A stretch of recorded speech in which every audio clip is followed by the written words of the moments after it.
Did the Sandoval County Sheriff's Department tell deputies Joe Harris and Teresa Moriarty all they needed to know? Harris was fatally shot last week by a man named Joseph Burgess, the infamous cookie bandit who had been burglarizing the cabins in the Jemez Mountains for years.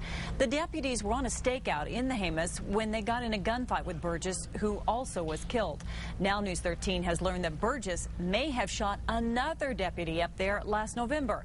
Jim Winchester reports that a nearby police chief is raising questions about that. This thing was botched from the get-go. Jemez Pueblo Police Chief Carl Wiese is angry about what happened to Joe Harris. Joe Harris was my friend, and you know, the last seconds of this incident, he reacted and he died a hero.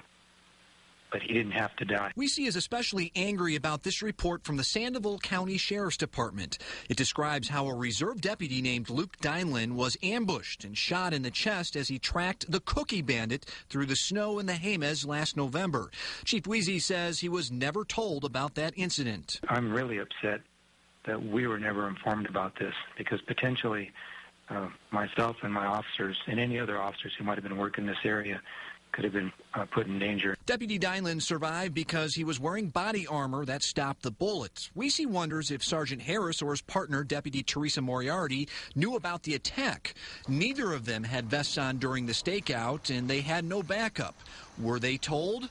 We went to the sheriff's office to ask. Under Sheriff Tim Lucero refused to see us. He has no comment at this time. Sheriff John Paul Trujillo did not return calls today. When contacted yesterday about the incident, the sheriff downplayed the Dineland mission, stating he didn't know a lot about the shooting, telling us that Dineland was not shot, rather almost hit by a stray bullet.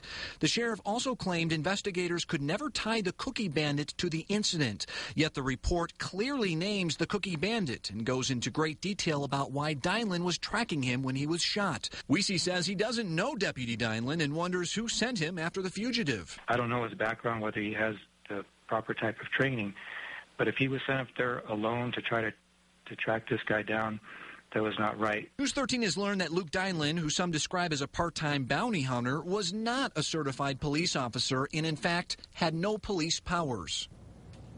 News 13 is attempting to ask the Sheriff's Department if information that the cookie bandit was armed and dangerous ever got to Sergeant Harris and Deputy Moriarty.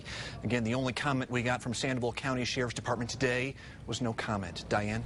When he was shot, Deputy Dineland suffered 2 broken ribs and a partially collapsed lung. It is unclear whether the Sheriff's Department knew that Deputy Dineland was tracking the cookie bandit that night.